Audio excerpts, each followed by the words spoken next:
Hello বন্ধুরা, আমরা দুই বন্ধু মিলে আমরা আসি দোকানের মাল করতে। মানে এর দোকান, আমার দোকান না, আমার তো দোকান নেই, তোমরা জানোই। তো আমরা মাল করতে আসছিলাম। তো কয়েকজন এখানে ওইদিকে পাশে আমাদের বাজারের পাশে হগলা ফ্যাক্টরির পাশে কয়েকজন পাওয়ার ভক্ত, তো ওরা যাচ্ছে দণ্ডি কেটে, ঠিক আছে।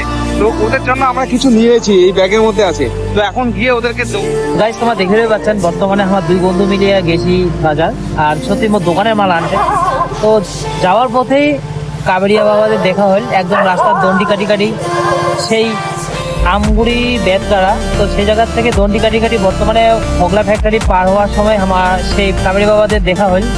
তো তার জন্য দেখা হওয়ার পরে তো আমার মধ্যে একটা ভক্তি জাগিল যে না, কিছু দিই মন থেকে। তো সবসময় সবার সেবা করাটা তো অসম্ভব হয়। তো অনেক রাত, এই রাতের মধ্যে দোকান থেকে মাল মানে নেওয়ার ফেরার পথে তো আবার যাওয়া হয়েছে সেই বোম কাবেরিয়া বাবাগুলোর কাছে। তো তার জন্য কিছু খাবার নেওয়া হয়েছে, জল খাবার। তো তার কাছে প্রার্থনা করবো যাতে সেই কাবেরিয়া বাবার মনের আশাটা পূর্ণ হোক আর সঠিকভাবে পৌঁছাক। বর্তমানে আমার দুই বন্ধু মিলিয়ে যাচ্ছি একদম বাইকে করে। রাত বাজে মোটামুটি 11টা প্লাস, 11:30। হ্যাঁ, 11:30 বাজে। তো তোমার সেই ভিডিওটা তোমার দেখতে থাকো। আর কাবেরিয়া বাবাগুলা তোমার লাভ সামনে তুলে ধরেছি। যদি তোমাও দেখি থাকেন অবশ্যই সাপোর্ট করবেন আর আশীর্বাদ করবেন সেই কাবেরি বাবাগুলা একদম সঠিক জায়গায় বাবার কাছে একদম সঠিকভাবে পৌঁছান। আর বাবার ভক্ত তো আমরা সবাই, তো বাবার কাছে আমরা প্রার্থনা করবো সবাই যেন আমরা ভালো থাকি, সুস্থ থাকি।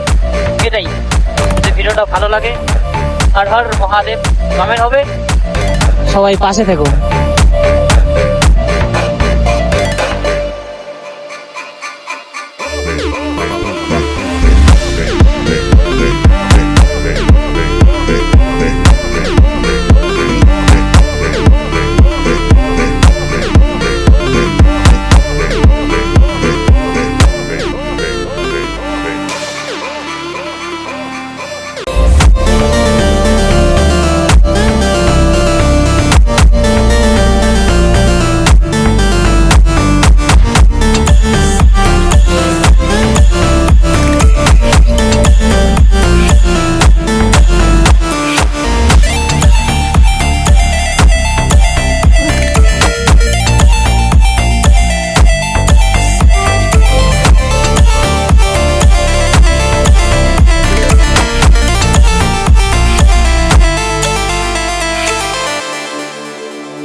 তো দেখতেই পাচ্ছ কোথা থেকে আসছে, কোথা থেকে কি